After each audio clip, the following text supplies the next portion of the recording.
Hello, science students. Today we will be doing a vocabulary lesson on vocabulary words that are related to DNA. To start, let's go ahead and put your name on here. That's first and last name. I will write my name. Oops. I need you to place the hour you're doing this in and the date up here as well. So if you are in the classroom, the date's always on the board. If you're at home or somewhere else, the date is very easy for you to find. It's on the computer where the time is. So let's get started. To start, I want you to notice there's a huge typo on this paper. You're going to take your pencil and you are going to cross off a word for me. That's this word. That's not the right word. We are not studying volcanoes, so just cross that off. I'm trying to just shade it in so it's blackened out. But what we are doing is DNA 4-column notes. This is vocabulary. The directions say copy the definition and part of speech for each word, use the word correctly in each sentence, and draw a picture to illustrate your sentence.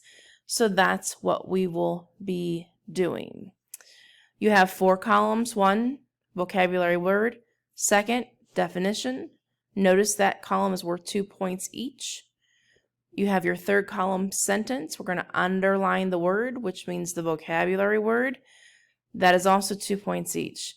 And then last, the drawing that's based off the sentence. That's for 2 points each. Now, I do want to stop and say this. You will have to draw your own drawings. So if we write a sentence about having a cut on your arm or a scraped knee, you will have to draw that. I have already made this video one other time and YouTube blocked it because they thought that the content in my video, because I had someone's cut hand on there, was not appropriate for children. So I'm going to not draw, okay? Not going to draw. You're going to have to do that on your own. So bear with me. We will get through this. Here we go. Let's start. First vocabulary word. It's the word that we're very familiar with. DNA. So let's type or write the definition. DNA is the material that controls all the activities in the cell. It does everything.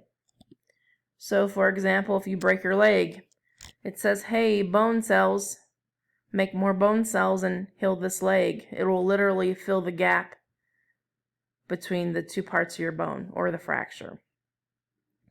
So let's write a sentence. Okay. We will do a sentence about, how about we'll do breaking a leg. Okay. When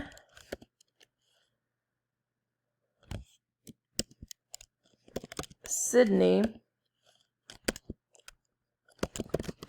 broke her leg,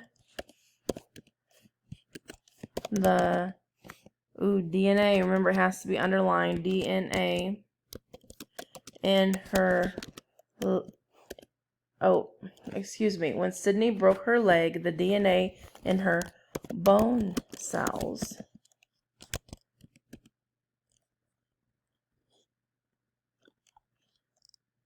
made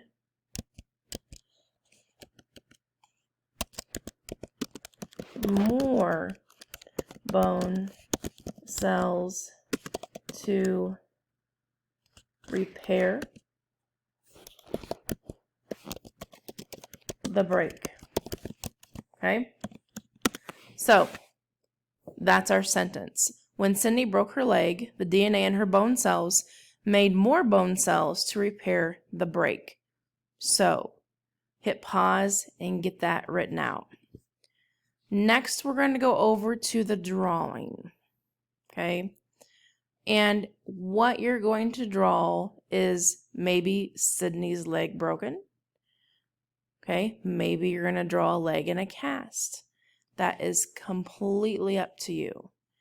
But whatever you draw here has to match over here. So if this sentence says, when Sydney broke, oh, make sure your spelling's correct, because I even made a mistake. When Sydney broke her leg, the DNA in her bone cells made more bone cells to repair the break. So this is about breaking her leg and how the cells created more bone cells. Okay, your picture needs to be something about a broken leg. Use your imagination. If you draw a picture of a dog or a turtle, that has nothing to do with this. So make sure that you're following the directions, because it says drawing based on the sentence. That means your drawing is about your sentence. So go ahead and hit pause and get that done. If you have any questions, raise your hand. Next vocabulary term is double helix. That has a very simple definition. It is the shape of DNA, period. Hit pause, get that written out. You should have a capital T, capital D, capital N, capital A, and a period. Double helix is the shape of DNA. So our sentence will be something to do with the shape of DNA. And if you remember what I've said in the past, sometimes scientists refer to DNA as being in a staircase shape, like a spiral staircase. So let's write our sentence. The shape of DNA is a, underline, double, that's our word, helix. Make sure that's underlined, those two words. Oh, what is that? Oh. Double helix. Which, I'm still underlining for some reason, which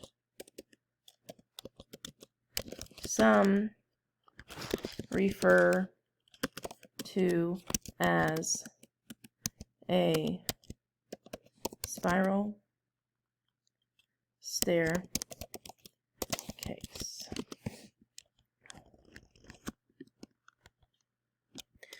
The shape of DNA is a double helix, which some refer to as a spiral staircase.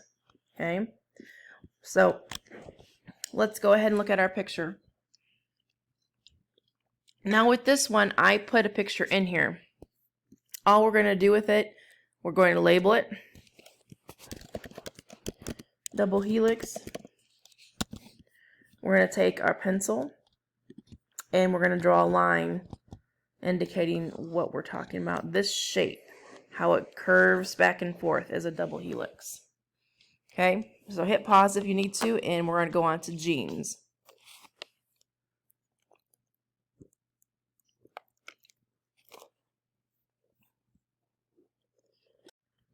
Okay, genes. Let's do the definition. Make sure you have your pencil. A gene is a section of DNA that passes, a new line, that passes traits to offspring. Now, we need to talk about offspring. You are someone's offspring. Offspring is a simple word for a child. You will need to write that down as well, in parentheses with a period, just like I have it.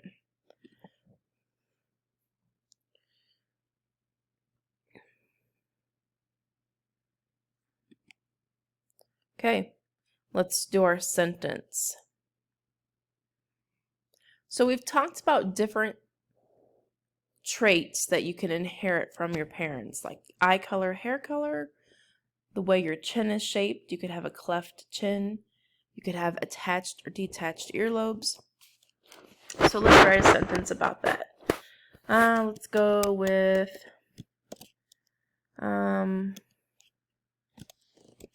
let's do a James. James received make sure it's spelled right. The gene for a cleft chin. Remember, that's that little dot in your chin. Some of you refer to it differently. I'm not going to say it on here because YouTube may block me. You never know. Alright, take your pencil. And I'm going to grab a pencil on here, and I want to show you what that means. In the definition, it says a section of DNA that passes traits to offspring. Here is your section of DNA. Each one of these areas is called a gene. From this part where it overlaps to this part where it overlaps. That is a gene. So we're going to go label that as well. Gene. Okay. Go ahead and hit pause if you need to. And we're going to move on to the next page. Alleles is our next word. I want you to notice that I have gone through here already and underlined this S. I want you to do the same thing. You know that an S on a word means that it means more than one. So I want you to write that under here. More than one. Alleles usually appear in pairs. A pair is two.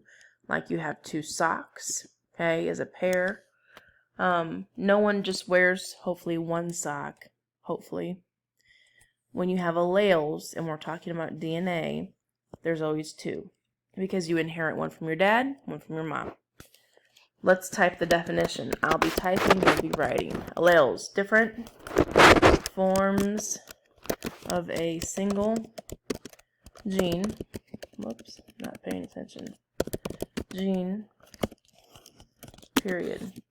A human, that is you often, has two alleles for, oh goodness,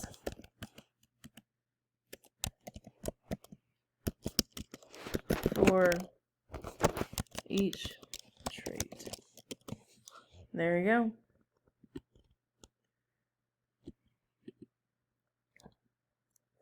Let's write a sentence. So, I'm going to pick a random family member's name this time. Bob. Everyone knows someone named Bob. Bob has brown eyes because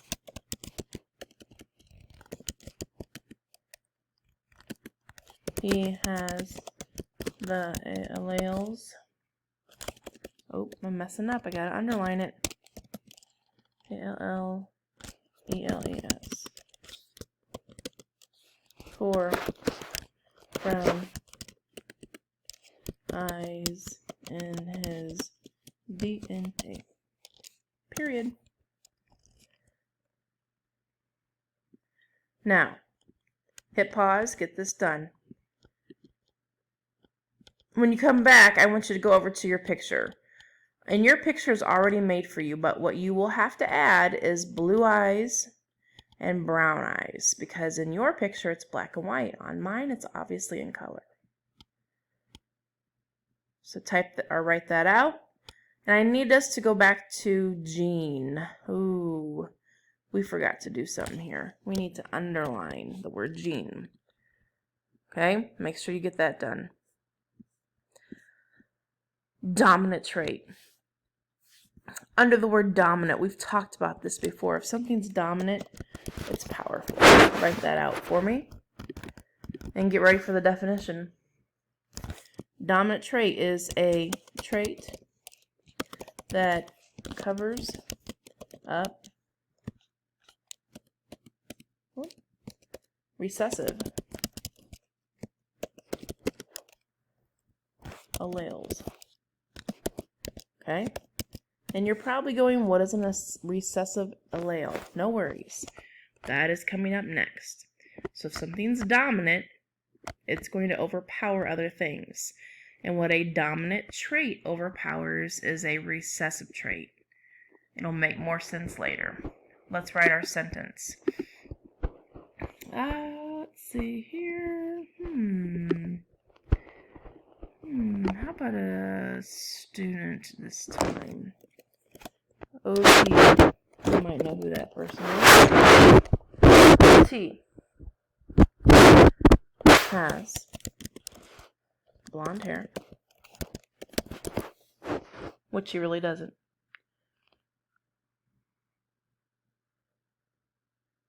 Oh, no, he doesn't have blonde hair. We're talking about dominant. OT has brown hair because he inherited, which means he got, a dominant trait for brown hair from his father. Get that written down. Make sure you underline dominant trait. It is our word. OT has brown. Oh, has brown what? Brown hair. Make sure you fix that. I see my mistake. I wrote have. OT has brown hair because he inherited a dominant trait for brown hair from his father. We already have a picture, so we're good to go there. Our picture does make sense with our sentence, even though we can't really draw on this in this case. It works. Next, we're almost done, guys. You're doing very well. We just talked about dominant trait. Now we're going to talk about recessive trait. Recessive is the opposite of dominant. It is a weaker trait. Things like blue eyes are recessive. Things like, of course, attached earlobes, as you can see, are recessive. Blonde hair is recessive. There's a whole lot of traits that can be recessive. So, let's type out the definition. This is the less powerful trait, that appears if two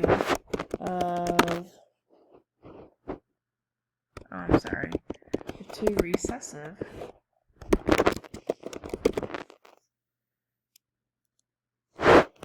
alleles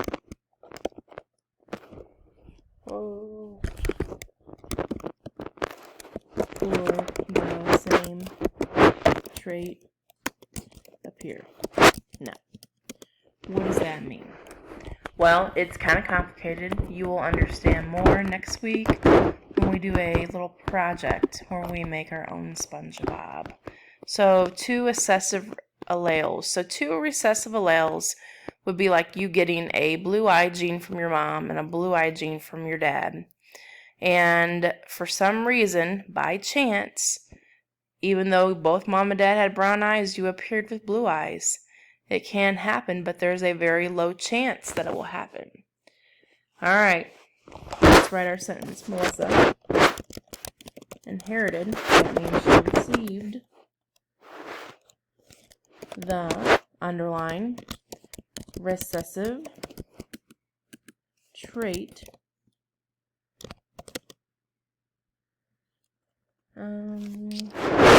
for attached ear lobes, period. Melissa inherited the recessive trait for attached earlobes. Okay.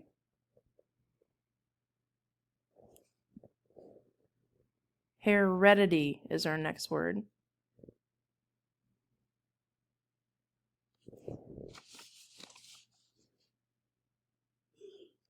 Here we go.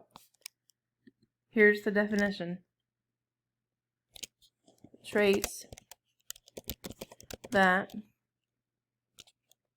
some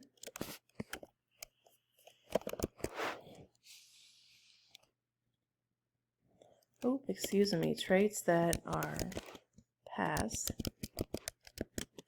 from parent to offspring. Remember, an offspring is a child. Write that down. Now,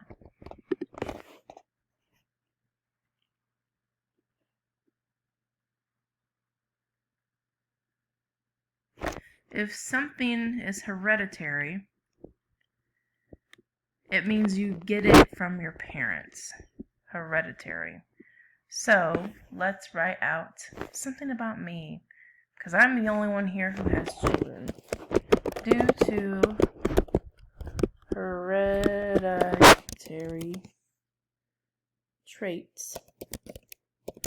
Ooh, and I have to make sure that's underlined. That's the rule. All of Mrs. Shapiro's children have brown eyes. Okay? And that is because not only do I have brown eyes, but my husband has brown eyes. So that means that the likelihood that my kids would have brown eyes is extremely high. Alright, so here's what you have to do. Okay? You're going to, at the top of your drawing box, you're going to write in small print, everyone has brown eyes.